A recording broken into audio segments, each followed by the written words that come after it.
Hey, everybody, welcome back to Engaging the Phenomenon. And today we have returning special guest, a friend. He's been on here before. He was at the Inquire Anomalous conference a few years ago now, and that is Dr. Jeffrey J. Kripal. And for people watching and listening who might not be familiar with Jeff, otherwise known as Professor X, Doctor Strange, right? It, he is an American college professor, and he is the J. Newton Razor Chair in Philosophy and Religious Thought at Rice University in Houston, Texas.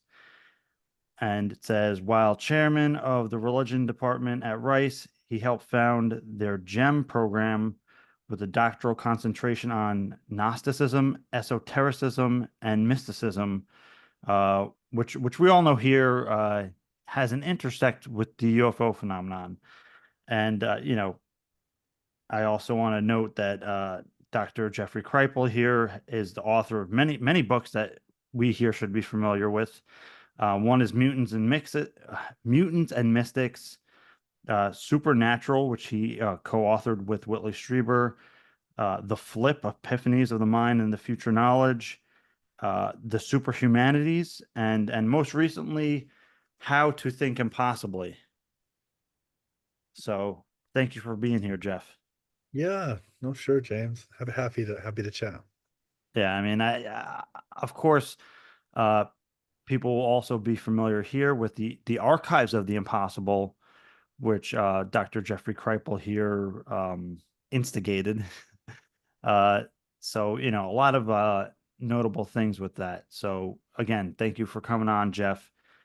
And again, you have a new book that just came out called How to Think Impossibly.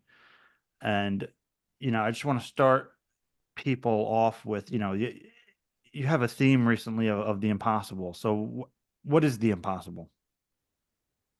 So the impossible is just a way of talking about things that can't happen, but do. And the idea is that what makes something impossible isn't reality, it's one's worldview. It's one's assumptions about the world that make X, Y, or Z impossible. So it's a different way of trying to get people to think about extraordinary events and to not write them off or reduce them to something that's familiar to one.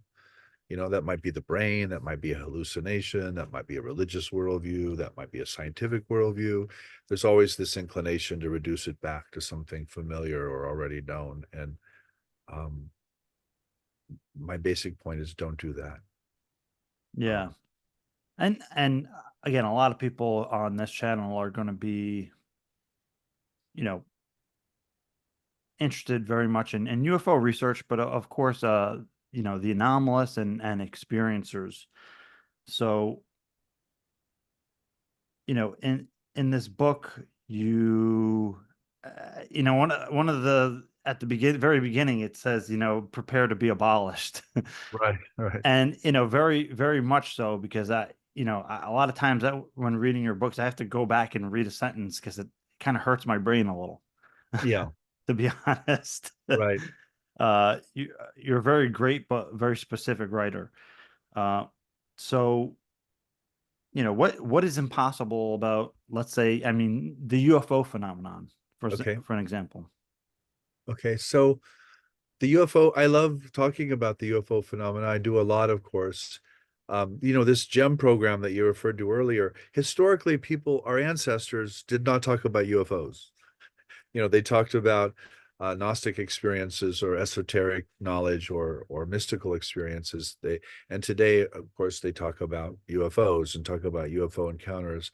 So I love the UFO because it's sort of a modern kind of Cold War narrative to talk about things that our ancestors have been talking about for millennia. And I don't think anybody knows what's going on, James. I think the idea that there's some kind of secret that's going to be disclosed, I think presumes that somebody knows what that secret is. And I don't think anybody actually knows what that secret is. I think what they're hiding is their own not knowing. around whatever this phenomena is, and it includes all kinds of phenomena. It's very physical, but it's also has this sort of spiritual or paranormal aspect to it. And I think that's what breaks our brains, to use your earlier metaphor. It's just mind bending how it can be physical and spiritual or mental at the same time. But it is. And what I try to push people on is, with the UFO, they always want, well, not always, but a lot of people want to reduce the UFO to something they understand. It's an extraterrestrial, or it's an hallucination, or it's a piece of government technology or secret military technology. And I'm like, maybe sometimes, but what about this? What about that? And so I'm trying to get people to let go of their specific explanations and kind of sit with this the phenomena itself. And what do you do in a circumstance like that, right? I mean, how do you reconcile that, there are these alleged physical aspects to the phenomenon, like maybe yeah, a retrieved vehicle or alleged bodies, but there's this completely other s- spiritual or psychic component to it as well. Well, again, I don't reconcile it, James. That's what I'm trying to do. That's what I mean by the impossible is I want us to sit with these phenomena as a whole, to keep everything on the table, as I say, and I want it to challenge our worldview. The idea, I think the idea in most people's heads is that if it's physical, it's real, and that if it's spiritual or mental, it's not real. And I want to challenge that. I want to say, well, why do you think that? I mean, I know that's what our culture thinks. I know that's what we're led to believe, but that isn't actually always the case. And here are a whole bunch of examples of this both and, as I call it. So I don't try to reconcile it. I want to sit with that paradox, and I want people to go into that paradox and not resolve it. Yeah, and that's very akin to our friend Keith Thompson, who just wrote a book called The UFO Paradox as well, which is an excellent book. Uh, Well, yeah, and of course I know Keith well, and I've read that book, and I think Keith is spot on about that. I think it is a paradox, and I think if you reduce it to something that you understand, you've reduced it. You're only talking about one aspect of it that is explainable in your terms. and you know, people listening here, they may be familiar with the name Jeffrey Kripal. They may have seen one of your books. I don't think, however, that most people realize how informed in this subject you are, as one can be, right? Yeah. Uh, so I'm sure that you get to hear and be part of some like really high level conversations. Mhm. And Yeah, I do. I do actually. Mhm. yeah, uh, I mean, yeah. So, with that in mind, what are the kind of conversations that are going on we can say those levels? Well, again, I think people are struggling. I think there is a very physical dimension to this, and I think whatever these things are that are interacting with human beings are physical, are manifest on a material plane. But I think they've always been manifesting, and they've always been appearing to human beings. And historically, we've interpreted these things in terms of religion. And I don't think people are doing that anymore, by the way, James. And I don't think we have to do that. I'm not proposing that some past religious worldview has the answers, and now we're going to just feed it all into that, and we're going to have an Right. explanation. That's not what I'm doing. But neither do I think our present scientific explanation can be shoved into the past. These are ancient alien astronauts, and every piece of magic and every god was just a misperceived astronaut, essentially. I'm like, no, that doesn't work either. So I'm challenging both of these moves, both from the present to the past. You look back and you have it all explained, but I'm also challenging the past explanation that's being pushed into the present, because I don't think it works either. And I think, to get to your deeper question, I don't think people are used to someone who's questioning all of these models. They're used to the scientists coming in and saying it's this or it's that, or they're used to the religious believer coming in and saying it's this or it's that. They're not used to someone coming in and saying we don't actually know what it is, but it seems to be a very real phenomenon. And that's kind of what I'm trying to say. I'm trying to sit in the middle of that paradox. Yeah. What people are saying, so I spoke at the Soul Foundation at Stanford last year, which is a really good marker of, I think, where the conversation is at. And there were military people, retired military professionals who spoke. There were practicing scientists, astronomers, geneticists, physicists who spoke. And there were some historians and some philosophers who spoke. And I was asked to speak at the very end. And I gave a talk called Shooting Down Souls. Good luck with that. And the argument was basically, look, we're collapsing categories here. We think we're dealing with something entirely physical. It's a military threat, or it's a craft, or whatever it is. On the other hand, it's clearly related to the history of religions. It's clearly related to the survival of consciousness and the nature of the soul. And we're collapsing those categories, and we're dismissing one and we're affirming another, and we're not going to understand it by doing that. And again, that's a hard message. People don't. I understand that's a hard message, but that's where I think we're really at. Yeah. And again, just the provocative title, you're really good at those. But the shooting down of souls, is that in reference to actually shooting down UFOs, or just the Yeah, yeah. I mean, we see all these radar. I mean, when you look at a radar video, what you're actually looking at is a fighter jet that is designed to shoot down something. That's actually what you're looking through. And so we have this sort of military and security paradigm that is all about these things as threats that are invading our airspace, as we say, and we need to defend ourselves against them. This is what I call the Cold War invasion narrative. It's really what has defined Hollywood for 60, 70 years as well. And I just think it's wrong. I just I just think these things have been with us forever, for as far as we can see back, and they're essentially not hostile. If they were, we would be toast. You and I would be eaten, or our ancestors would have been killed a long time ago. We're obviously here.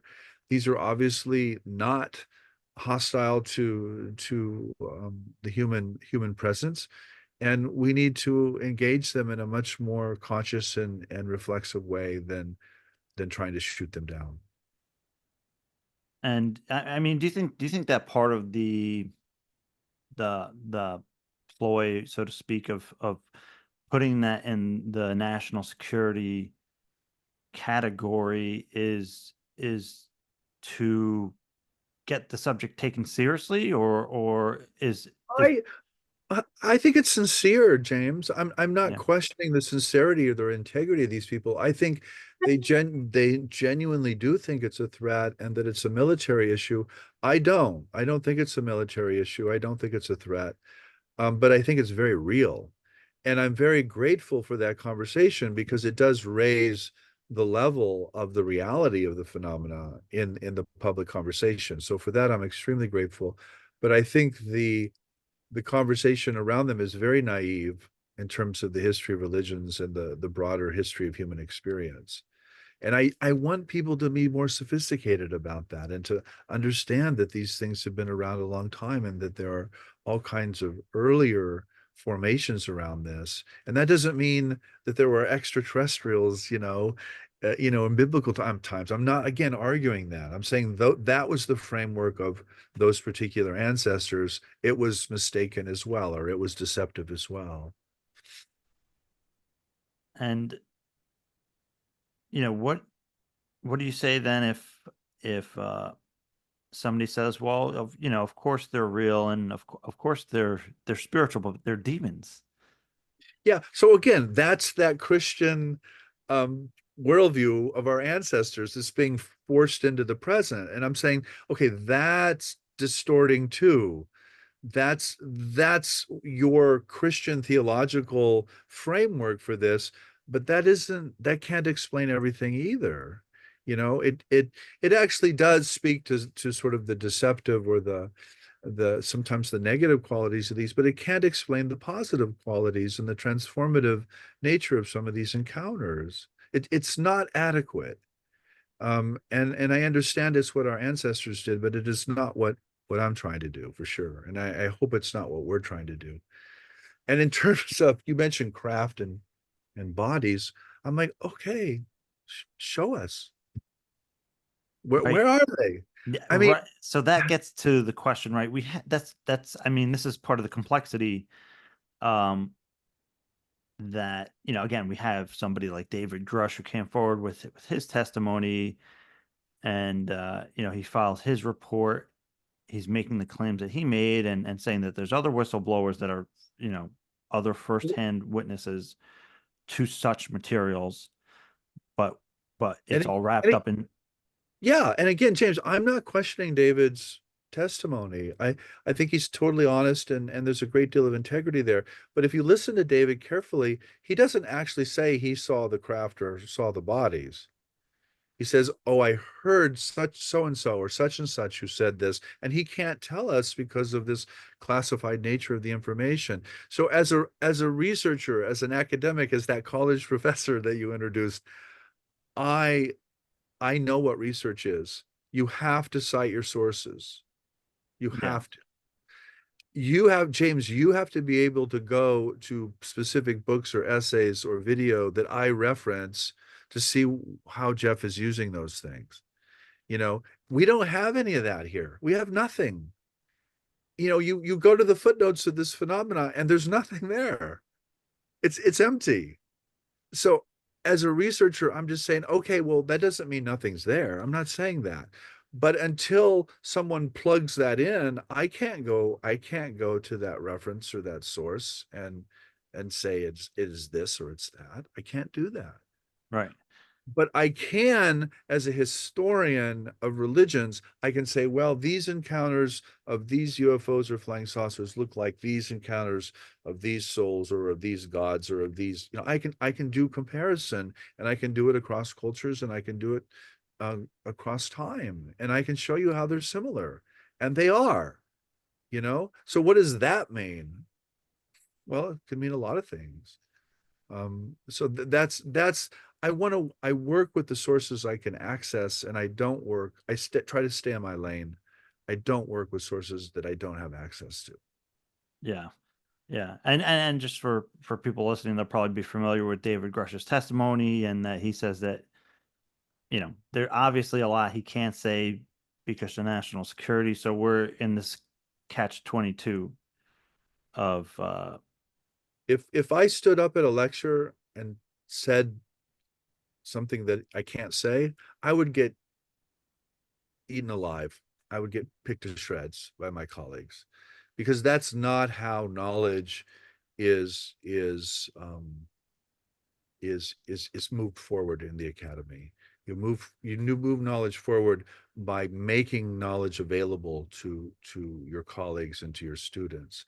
And again, I'm not accusing David of anything here. I think he's being very genuine and very sincere, but that classified nature of the information is precisely the problem. right. Yeah. And, to his respect, that I think he's done what he can to move the conversation forward, and that, that's the rest is a complicated process. And of course, we have Lou Elizondo's book Imminent out, which is similar in the sense where he's trying to toe the line and say what he can without, breaking any kind of national security agreements.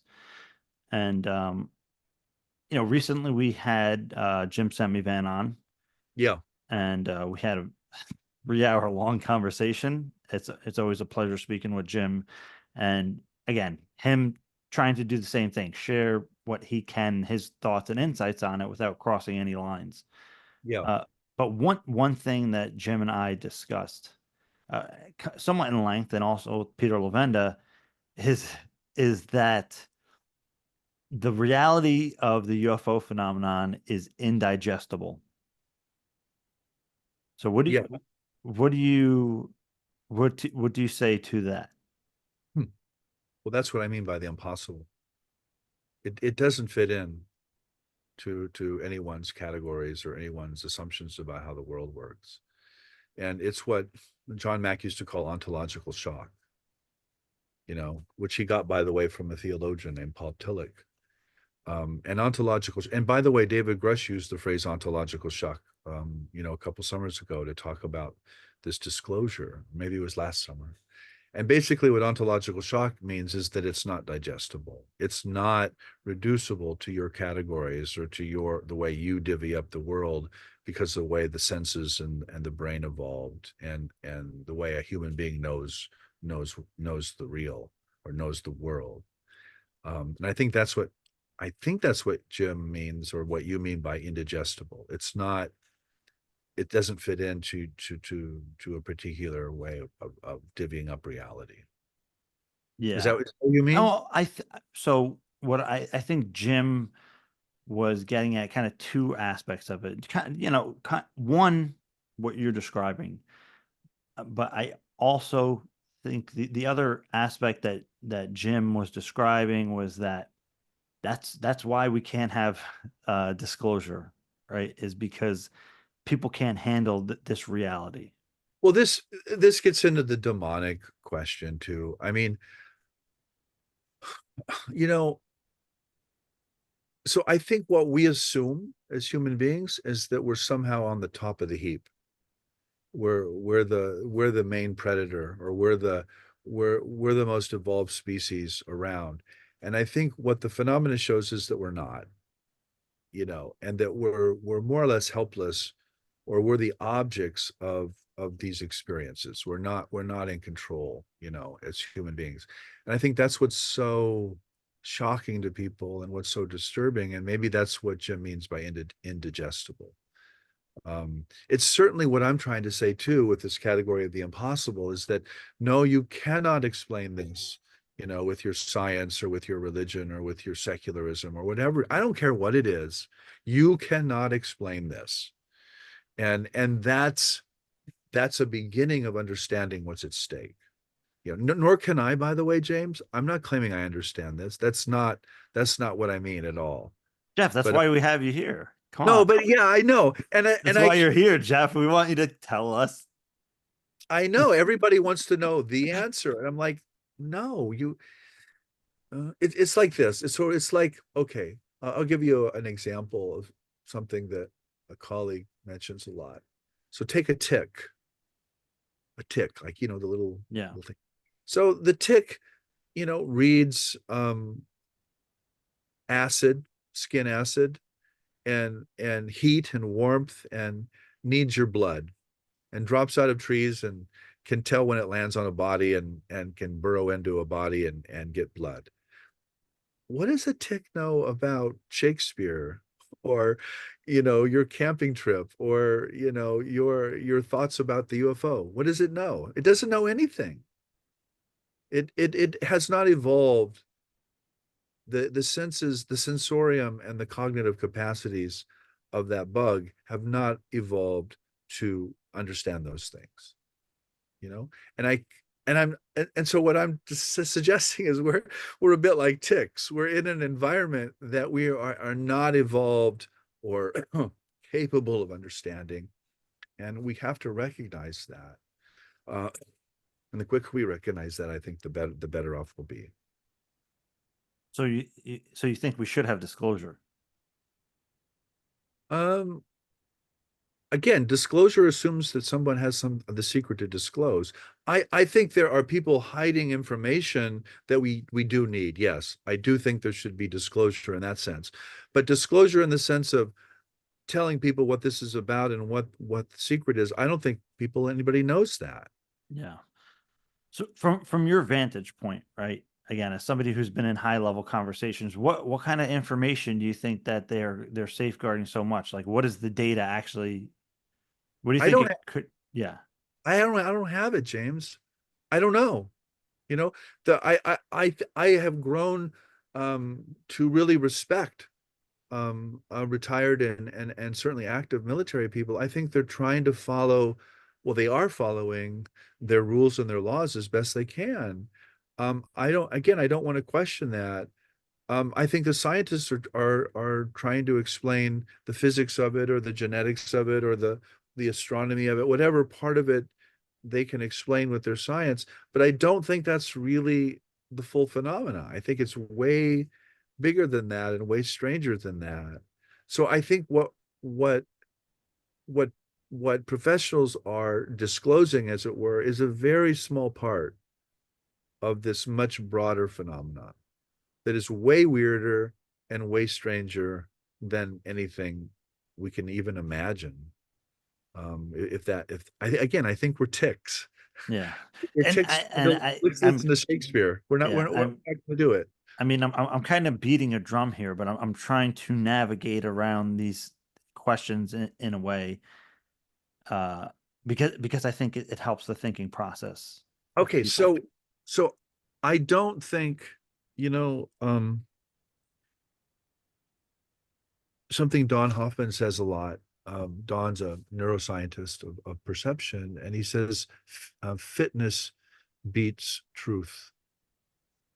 And what he means by that is we have evolved for particular reasons involving nutrition and reproduction and survival and adaptation.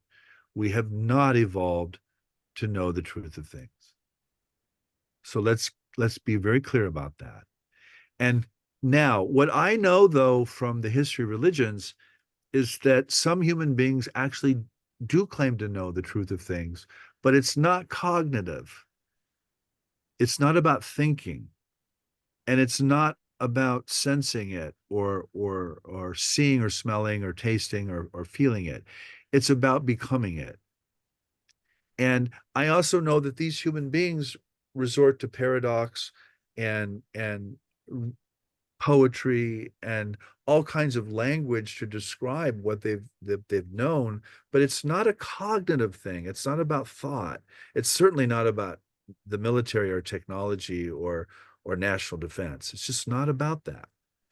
And so that's what I'm trying to um, sort of insert into the conversation is this sort of deeper history, this sort of bigger picture of things. Yeah, and I mean, I know you're saying not to, right? But how do we or the military or anybody, right? How do you differentiate between the spectrum of phenomena? You recognize that the sciences are dealing with the easy stuff. They're dealing with the stuff that fits into our science. And you listen to the experiencers whose stories and whose encounters are far weirder and far stranger than any of the physics or astronomy or genetics can possibly encompass. And you say, okay, they're part of the phenomenon too. This is something that is central to the phenomenon. And this is how it interacts with human beings, by the way. It interacts with human beings through these kinds of extraordinary experiences. But you can't plug those experiences in to your particular scientific paradigm. It just doesn't work. And so I suppose, to create this spectrum, you isolate what can be studied scientifically and you say that's on one end, and what cannot be studied scientifically, but what needs to be studied historically or comparatively or phenomenologically, in other words, looking at people's experiences, is on this other end. And you take it, and again, you take it all in. I'm not dismissing the science, but I'm also not dismissing the experiencer. Yeah, and this is something that's it's concerning to people, say, from the experiencer community. I've had a kind of broad spectrum of experiences from something akin to an NDE to, UFO experiences, out of body experiences, precognitive, and everything in between. But there's a lot of people that are concerned that the kind of military narrative of the UFO phenomenon is overtaking the entire conversation. I'm concerned with them. I think that's true. I think So it's completely overtaken the bigger picture. and it's difficult because that that narrative lends a lot of credibility and attention and alertness and seriousness to the topic, but yet that's like the answers aren't there clearly, right? But at the same time, it's kind of, you Not know, only, not only, I would go further, James. Not only are the answers not there, but it leads to some really bad answers. yeah. It So it actually leads to demons and y- invading aliens. And I'm like, that is really that's a bad framework. And the irony of this, or the paradox is you kind of get what you expect. right. Oh, If yes. Yeah. if you think you're fighting off aliens and demons, guess what? You're fighting off aliens and demons. Does that mean that's what's really there? No. But Yeah. that does mean that's what you're creating, or that's what you're projecting, and that's what's reflecting back to you. And so I am very concerned. I'm extremely concerned about the public narrative. And this is why I keep poking at people. I'm like, yeah, that's a Cold War narrative. That's not going to get us very far here. And and it's not unique to contemporary people. Let me really stress this. What we now call the paranormal, by which I do not mean the supernatural, one word. I mean I mean something that is part of our physical world that we don't really understand. Call it paranormal, to use the original French. That has always been weaponized. Always. Human beings have always used things like clairvoyance and precognition and out of body experiences to look for the elk they're going to kill, or to look for the other human community they're going to go to war with. You know, the fact is that paranormal phenomena have been used for negative purposes as commonly as for positive purposes. We have these capacities, and we also have the ability to weaponize this, and so we do. We weaponize it. Yeah. That's what human beings do. And I'm not blessing that. I'm not affirming that. I'm just saying, let's put this in a bigger picture, and let's try to understand this, historically, and this global vision, and not just think about the last few decades of one culture. Yeah. Uh, and you spoke to something important there in regards to the reflective nature of the phenomenon. Uh, but allow me to throw in a monkey wrench before we get there. What? Just this is a question I don't think I've heard anybody ask you. Um, it's something that comes up time and again, uh, especially because of Jacques Vallée. Jacques Vallée had uh, disclosed in his Forbidden Science Volume 4 that he'd secured a document that involves the CIA staging UFO events in South America. Yeah. So Okay. what do you make of that? I'm like, that's what human beings do. They deceive one another. The UFO thing is filled with fraud. It's filled with staged events. I don't believe anything I see on the internet, James. I just assume it's faked, you Yeah. know? Um, and so Jacques, I know Jacques extremely well. Jacques a dear friend. I wrote a long essay on Jacques 15 years, 14 years ago. He started our Archives of the Impossible, by the way. It was literally his idea. It literally started with his life work and his files and his correspondence. And I've read all the Forbidden Science journals, read every single one of them. Um, I know from reading those journals and from sitting with Jacques and learning from him that most of this stuff is staged. It's faked. But that doesn't mean that it's all faked or staged. See, this is what the people make the big mistake. They go from, this is human deception to it's all human deception. No, if you're going to stage something or fake something, the chances are very good that you're using something real to create something unreal. The fake presumes the real thing. And I also know from the history of religions that sometimes the trick leads to the truth. And you've heard me say this.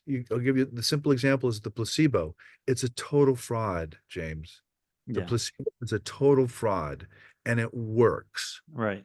about 30%, 25% of the time. Why is that? Why do human beings need to be tricked into their capacities to heal themselves? Well, they do. I don't know why.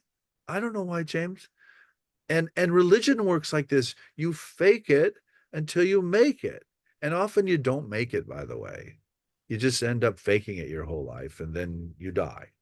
And whatever happens to you then, I don't know.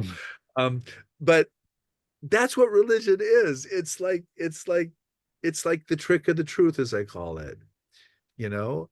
And so this UFO paradox, yes, there are things in it that are totally fake and tricked and don't trust it, but there are other things that you can trust and that did happen. And this is why I so am so committed to experiencers, by the way, James, is they didn't fake this. It happened to them. And it's traumatic. It's not this happy kind of event that you wish for. It's actually something happened to them that they didn't wish for. They wish they were dreaming. They wish they were fantasizing. They're not, you know? And now they're in shock over what happened. So as someone who studies these things, I take that extremely seriously. And I think as a whole, that's very reliable, you know. Are some of them messing with me? Maybe. I don't know whom, by the way, but it's entirely possible. But so what? So what? That's what it means to get into the dirt and start working with this. You're gonna get dirty. This is not a clean enterprise. This is not, if you're looking for intellectual purity or scientific prestige, don't do this. Don't do it, you know? And but I'm a lowly professor of religion. We don't know anything. We're already dismissed in the culture. So we can actually do a lot here if we choose to. Yeah. And again, important what you said about, you're kind of gonna get what you believe in regards to the UFO phenomenon. So I wanted to touch on the participatory aspect of the UFO phenomenon, and again, it speaks a little bit to the placebo effect, which again it's a belief, yet there's a physical manifestation aspect to it, right? The Yeah, people physically yeah, heal, or yeah, mind over matter in yeah, layman's terms. However, that's possible, right? yeah. uh, And it's probably not possible without the belief, by the way. correct, right? So what I mean, let me speak personally. So I grew up Roman Catholic, and I was told Roman Catholicism is true because there are all these miracles and they've been going on for thousands of years. Okay, well, I one of the first things I learned when I studied religion is actually there are miracles in every religion, and they've been going on for thousands of years. So that actually doesn't work. But it does work to believe those things. You're more likely to activate those capacities and to have those phenomena, those displays happen if you think that they're somehow unique to your worldview, or that there's coded into your belief system. This is why religion is so paradoxical, James. It's an illusion that's true. It's a trick that leads to the truth. And when I say that the phenomena is deceptive, I don't just mean human beings are screwing with each other. They're doing that, by the way. I mean the phenomena itself is deceptive. Okay. And that's what people can't hear, because they think, oh, there's not a phenomenon. It's just people making shit up for whatever military or or intelligence reasons they have. I'm like, no, that happens, yes. And it's deceiving us. Yes. Okay. So I know Jim Semivan will love this question. Yeah. No, but really now, so this is something that I think is an important detail because people are going to automatically say the deception indicates malevolence. It doesn't though. That's not true. I deceive my pet dog all the time, and I care about Delilah. I take her to the vet and I literally lie to her. I literally deceive her to take her to the veterinarian. And they do things like put her to sleep and clean her teeth. And I lied to children. You know, we all lie to our children. Deception is woven into the natural world. It's what allows things to prey on other things. It allows some organic creatures to protect themselves. You know, they deceive to hide essentially. It allows organisms to reproduce. They deceive to reproduce themselves. Deception's not malevolent. It can be. Yes, of course it can be, but no, in itself, it's not deceptive. It's a sign of intelligence. It's not a sign of not a sign of malevolence. Yeah, because that's a conversation that will come up is that because the UFO phenomenon is being elusive and not disclosing itself, therefore we cannot trust it and it must not have our best intentions. Well, my joke about that, James, is we're here. Yeah. We're sitting here. I mean, if this thing wanted us, it could have had us. Yeah. You know, clearly it's not malevolent in the malevolent sense of the term. Um, it clearly, and it shows a great deal of anxiety and concern around moral issues, by the way. It shows a lot of contactees and experiencers come back from the experience really concerned about environmental issues and nuclear issues, by the way. So clearly there's a moral impulse that's built into the phenomenon that has nothing to do with malevolence. Absolutely nothing. It actually has a benevolent or moral force to it as well. Now, are people hurt? Yes. Do we know why? No, we actually don't know why. You know, and we don't know if those we don't even know what the source of that harm is sometimes. But I listen, James, I kill things all the time. I eat hamburgers. I eat steak. I eat chicken. I kill creatures constantly. Am I evil? Well, maybe. Maybe I am malevolent or evil to the cow or the chicken. But that is the nature of life as well. You know, things feed off of one another. We rely on other creatures for sources of nutrition. um it's really complicated. I just I as you can tell, I get a little crabby around this whole malevolent conversation because I just think it's so naive. Well, I mean, that's why I think we need to address it. Personally, for me, for whatever reason, I've been lucky enough where my experiences have been like wonderful, kind of, Yeah. uplifting, encouraging, transformational, that kind of thing. I've just been lucky in that way. Uh, The but other, yeah, I mean, but the other thing to say, James, as I hack here, is these are very rare in terms of the broader life of human beings. Most of our lives is boring shit. Let's be clear. It's driving to work, it's grading papers, it's working in a cubicle, it's working in a courthouse. It's whatever we do to make a living.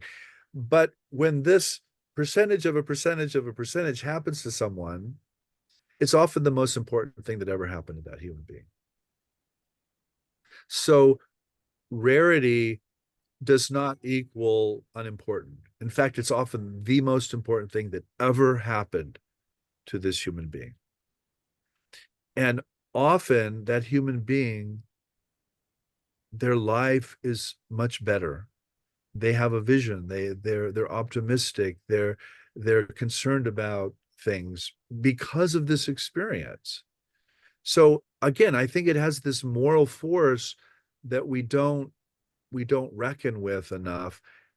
We look at the bad because the bad or the sinister or the malevolent, that's news, that's media, that somehow makes for good story or good entertainment, but we don't focus on the positive or the ecstatic or the cosmic elements, which is what I want to do as a historian of religions, because I'm very familiar with those ecstatic or cosmic elements. They've been with human beings as far as we can see back, you know?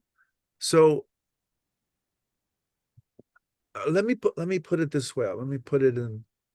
So I was in Assisi years ago in Italy, and I was a pilgrim essentially, and I was looking at all the cathedral, all the art around Francis of Assisi, but they also had his socks in a reliquary. They were all bloody, by the way.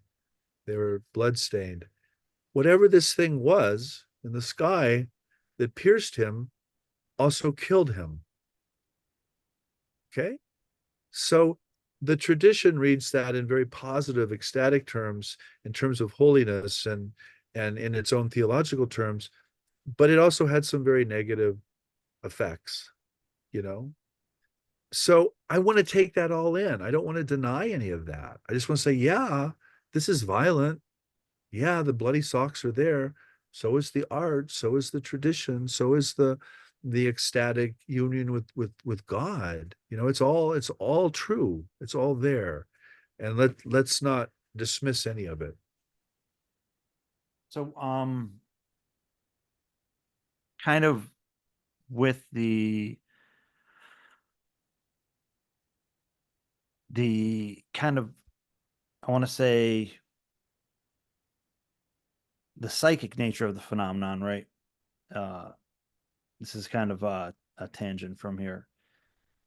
What do you think that the phenomenon has to do with human potential? Because you wrote a book on Esalen, right? Eselen's all about human potential, and you hear about people that have encounters, and there's these post-contact effects where they have different abilities that come online or are integrated or even just sporadically happen they don't have control of, but yet it's there. What do I think about those? I think A, they're real. People actually do have these potentials that are activated. I think they are related to the UFO contact.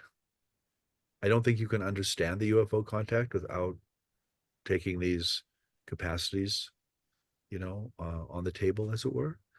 Um, what do I make of them? I don't know what to make of them other than that they happen all the time. You cannot understand the UFO as a purely physical object. You have to take these paranormal aspects into account as well. These are what the effects on human beings actually are, very often. And that doesn't mean it's not physical. It just means it's also paranormal, or it's also spiritual, or it's also psychical, to use the language that, it's been around for only 100 years, by the way, 140 years. We keep coming up with terms that work but don't really work, James. I mean, psychical, it was coined in the 1880s, by the way. Paranormal was coined in 1903. Supernatural was coined in the 13th century, by the way. We have all these words that just kind of work and kind of don't work.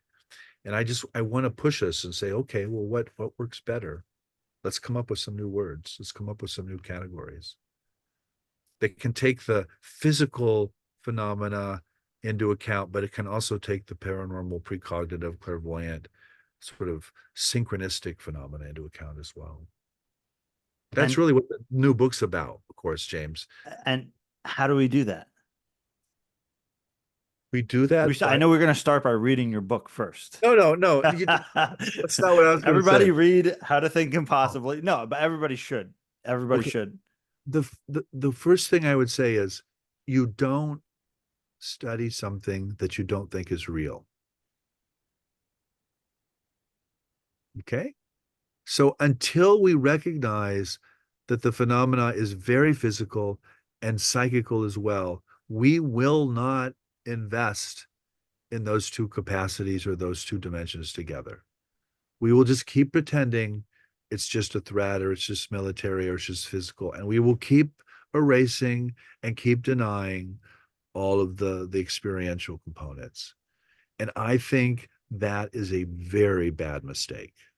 I think we have doomed ourselves at that point not to understand this. And so the first thing to answer your question is we recognize that both things are true. And we then admit, like, this book that we're referencing, it begins at Esalen, actually. And I I asked people to come with two things. I asked them to come with some extraordinary or unbelievable event that happened to them, and I asked them to come with a theory of the imagination that would make that event possible. Everyone came with an impossible event. No one came with the theory of the imagination. No one. And that's where we're at as a culture, you know? And you don't recognize these things as real until you have a theory, by the way, in which to plug them. People think, oh, theory is just some wishy-washy thing that comes later. I'm like, no, it's actually what allows you to see what's happening. You don't recognize what is happening until you build a theory or a model in which that thing is possible. So as long as these things are impossible, we're not going to think about them. We're not going to integrate them into our culture. We're not going to make art about them. We're not going to make film or television or podcasts. We're just not going to do it, James. It's going to be done in the margins of the culture, but it's not going to be done in the broader culture. Yeah, and again, it brings us to today. We have, all this activity going on with the UAP transparency, which it is getting the attention, it is getting the conversation going, Yeah, but it great. brings us to this paradox in which, okay, how do we, uh, I mean, what you're doing with the archives and the impossible, and what Dr. Gary Nolan and others are doing with the Soul Foundation is, I think, definitely helping that conversation um, have a broader aperture. But it it seems like we have a ways to go with that. We have a long ways to go, James. And you know, so individuals are mortal, by the way. We don't last that long. And this is why I'm building the Archives of the Impossible at the university, because universities last longer than people do, believe it or not. Um, and there's an intergenerational quality to this. And the thing about an archive is it's research based. It's not just me telling you the truth of things and telling you one strange story after another. It's like, no, we're going to bring artists in, we're going to bring historians in, we're going to bring scientists in, we're going to bring philosophers in. They're going to spend weeks or months, looking at this material, and they're going to come to their own conclusions. And I don't know what those are, but I want them to do that. And the same is true of the Soul Foundation. The power of the Soul Foundation at Stanford wasn't necessarily on the 20 talks or whatever that were given. It was that it happened. It happened at Stanford. It happened in their medical school, by the way. Um, that was an event, that was inserting this into the academic conversation in a way that it hadn't really been inserted yet. And the academy, James, is just one place. I'm not romanticizing it. It has its own problems, its own limitations. There are other parts of the culture, including politics, including film, including entertainment, including media. All of these are important places to have this conversation. And the irony of the disclosure movement and the military security paradigm is it allows this conversation to happen, but then it frames it in a particular narrative that I think is very limiting and very problematic. So how do you think we move on from there? You listen to people who are not in the security and science paradigm. You talk to people, you include more voices, you listen to the experiencers, you let the experiencers speak. If you noticed with the science and security paradigm, it's always fighter pilots or military people talking about some object or some craft they saw on a military exercise. Well, if you talk to experiencers, guess what? That's not happening. They're seeing these creatures in their bedroom or in their cars or in the or in nature or wherever they're having their experiences, and they're completely different. But we're not talking about them. They just get cut off because they don't lend the scientific credibility to the conversation. I'm assuming that's the reason that they're not talked about. And I just think that is a terrible mistake. At the Yeah. end of at the end of the day, James, I don't think this is about science. I think science is impotent to understand what's going on. And that's a really hard thing to say in our scientific culture. But science needs a set of objects out here to measure and to manipulate. This is not a set of objects that can be manipulated. That's not how it works. It's affecting our consciousness. It's affecting subjectivity, and it's involving subjectivity in a way that is not scientific. And that doesn't mean anything about. That's not a criticism of science. It's just let science be science, and let's this be this, and they're different things. And in regards to the phenomenon, there again, there seems to be a reflective nature to it. There seems to Yeah, be there is, of course. a participatory aspect to interactions, which people might know by now. I'm writing a book on not just the nature of interactions, but somewhere, let's just say somewhere along those lines. But also, so when you have this idea of you're a participant in this interaction with the Right, phenomenon, right? right, right. But what level is, and again, I know you don't know the answer, but so then what do we do with that as we're participants in the interaction and we can somehow influence the interaction by our beliefs and subconscious and what have you, yet there's also this phenomenon itself that seems to have some level of agency too. Yeah, yeah. So let me put that in a metaphor and then talk about the study of religion and philosophy, which, by the way, have dealt with this issue for hundreds of years. We know all about how human experience is constructed, and the fact that it's constructed doesn't mean it's not real, doesn't mean there's not a there, but it means everything that the human being experiences is constructed through the cultural assumptions and the psychological needs and the senses and the mind of the human being, right? So let me just give you a simple metaphor. In my hometown, my home church, Catholic Church, there are all these beautiful stained glass windows. This side is the life of Jesus and this side is the life of Mary. And there's a sun. The sun comes in and and goes through that stained glass and creates these stories, these mythologies that those people live in. Doesn't mean that there's not a sun, but every aspect of those windows has been culturally constructed by the artist, by the tradition, by the Bible, you name it. It's all been controlled by human culture. But there's still a sun that comes through the windows that lights up that human community.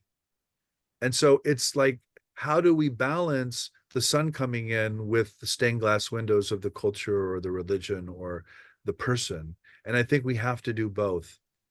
And I'm not taking academics off the hook here. I think what they do is they think it's all construction. They think it's just the stained glass windows. Like, no, there's actually a light coming through. There's a there. Something's appearing, but it's appearing through the cultural constructions of the human being. So again, it's this both and that I think is very familiar to people who study the history of religion or philosophy, but it's not familiar at all to people, who don't study that history and don't know those questions. And part of me, James, is obviously, and you can read this as self-serving. Honestly, I think we need to invest more heavily in people who do what I do, and we need to invest maybe less in people who are studying, spacecraft, you know, or things to shoot down other things, bombs. Maybe we need to invest more in history, and this constructed nature, this participatory nature of things is only clear if you look at a broad comparative historical perspective. If you stay local, it's not clear at all, is it? You just believe whatever the story is, whatever the construction is. But once you move out of that culture or that time frame, you see, oh, human beings have put this together in very different ways. And they've participated, they've created these knowledge systems that are very different, but also clearly related. So I think it's that both and again, that James, that's kind of the secret here. But it's difficult because we're not trained to think like that. Why do you think that the belief has such an important, whatever your belief is and whatever's kind of filled in your subconscious, why do you think that has an effect on the interactions with the phenomenon? I think that's a complicated question. Um, like I don't, one of the things I often say is I actually don't believe in beliefs, but I believe in belief. In other words, I think belief shapes how human beings experience the world. But when the near death experiencer tells me, oh, this is what heaven's like, or I'm like, okay, but I'm not going to sign my name to that. It's that's your content. That's your belief system. Okay, I get that. I get how that emerges from your experience, but I can't sign my name to that belief system because if I believed you, then I wouldn't believe everybody else who has a different near death experience. And so again, it's this sort of stepping back, James, that I think is so important here. And we get locked in to the specific game we're playing, and we don't stand up from the game board and say, hey, you're playing a game. Maybe the chess pieces are put together that way because of our histories and because of the people we hated and the people we fought with and the people we loved. And maybe we don't want to play that game anymore. Maybe we want to play a different game. And so I'm trying to ask that bigger question. I'm trying to step back from the chessboard and say, why are you playing that game? That's the participatory question, I think, that is so profound here. It also affirms the power of the human being, by the way, and the human community, right? Because it means we're actually creating the knowledge and the experiences that we're having on some level. I mean, that's like awesome.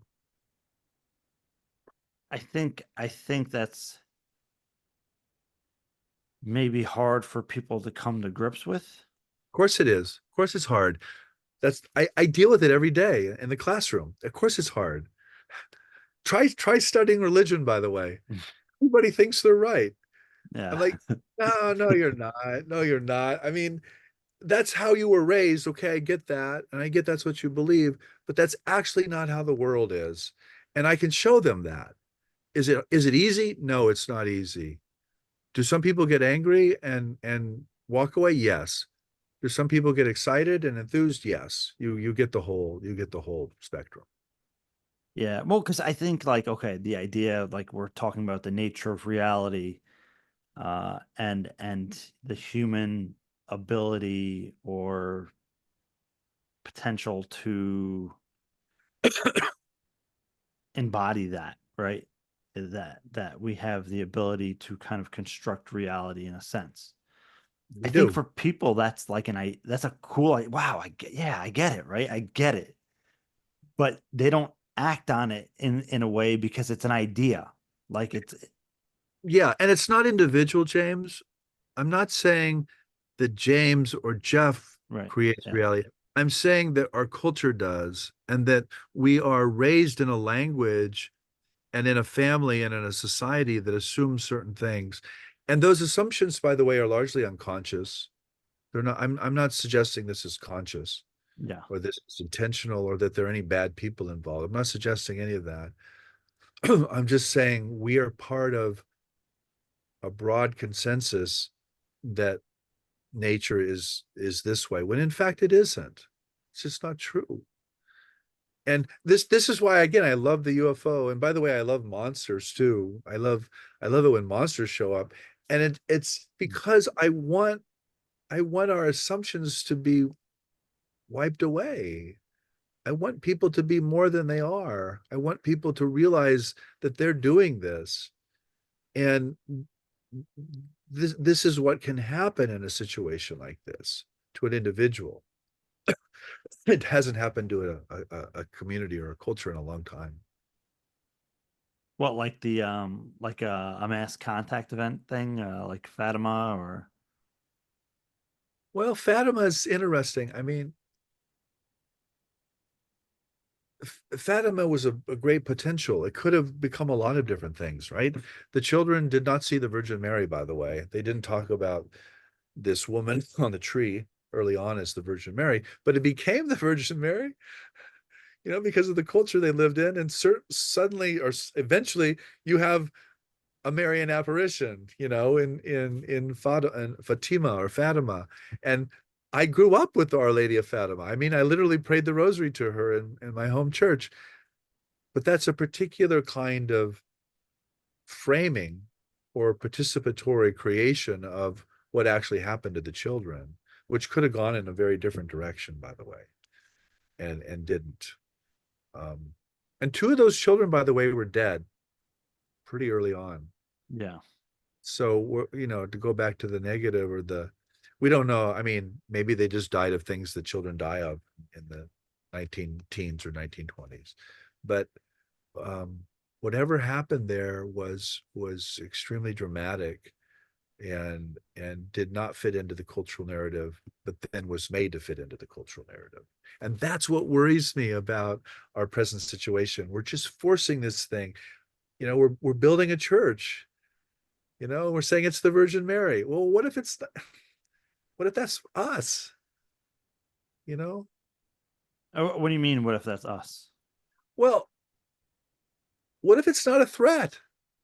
What if we're just saying this is the Virgin Mary, like the kids or the parents in Fatima did, in 1917, and I suspect we are reducing the phenomena to what our own narrative or what our own culture wants it to be explained by. And what I'm trying to say is, no, we're bigger than that. We're somehow involved in this too, and we're shaping this story. So let's be more conscious about it. Let's be more reflexive about it.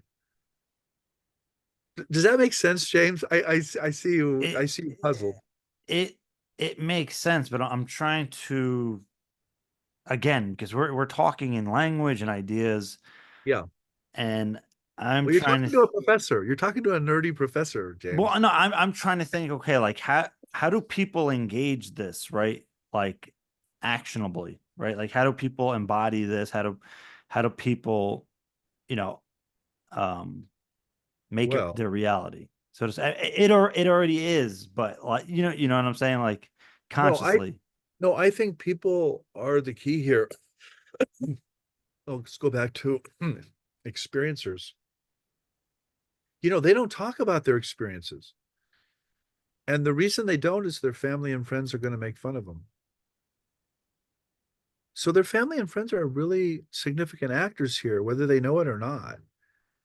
And what I'm trying to say is, don't dismiss or make fun of the experiencer. Make that part of the phenomena too. Yes, let's have the military and the security paradigm, but let's also have the cosmic, spiritually transformative paradigm and every other paradigm.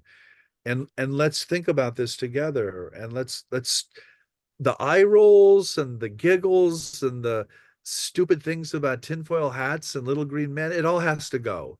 That's just stupid. That's behind us. Stop it. And let's talk about this in a way that gives people integrity and gives us power that we're surrendering through these giggles and these eye rolls, if that makes Well, sense. I'll give you a practical thing. Watch Arrival. Yeah, yeah, Don't watch Independence Day. Watch Arrival. Talk about two different narratives. Just think about that. Think about those stories and which one is positive and which one affirms the psychical. Arrival does. It's all about precognition, by the way. It's all about the circular nature of time and the nature of language. It's all about how important language is to shape reality, right? I mean, just think about it. yeah. Uh, that's what we should be doing, you know? So Uh, Jeff, that's why we need you to write a book on that. yeah, Come on, come I on, Jeff. I actually have written about Arrival. I think it's a wonderful movie, but it's just one, James. I'm not holding Arrival up as like the answer to everything, but it you can It see is, but you can see the narrative. You can see the story changing, yeah, right there. yeah. Um, well, on that note, do you have any parting words for the audience? Tell a different story. That's my parting words. You are the storyteller. The story goes back to you. And the story we're in sucks. Yeah, It really yeah, does. It sucks. And yeah, if like if you go to any streaming service in your home, the future is always bad. yeah, It's always a dystopia. Always. Okay, that's got to stop. Or that has to be part of your streaming service. But what about positive futures? What about things we want? What about better stories? That's what I'm trying to say is like let's again, let's tell Arrival. Let's not yeah, tell Independence Day. It's yeah, not about shoot 'em up. yeah, It's not about the alien invading your glorious airspace. It's about you accessing your ability to foresee the future. yeah. I mean that's a whole nother conversation that I hope we can have in the near future. Yeah. No pun Yeah. That we intended. can that we can that you just projected. You There just we you go. yeah. So it's a great speaking to you, Jeff. Always uh, great words and insights from you. And again, I encourage everybody to look into any of Jeff's books. Uh, and just for anything upcoming, there's another upcoming Archives of the Impossible event? Yeah, it's we haven't even advertised it yet, but it's April 3rd to the 5th, 2025. Wow, right, wow. They're completely open to the public, of course, like everything. And I hope it's big. I hope it's successful. It's on the UFO, by the way. It's Yeah. called, it's called the UFO and the Impossible. Oh, nice. I like that. I like Yeah, that. Very yeah, cool.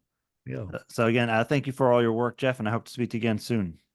Okay. Thanks, James. Take care.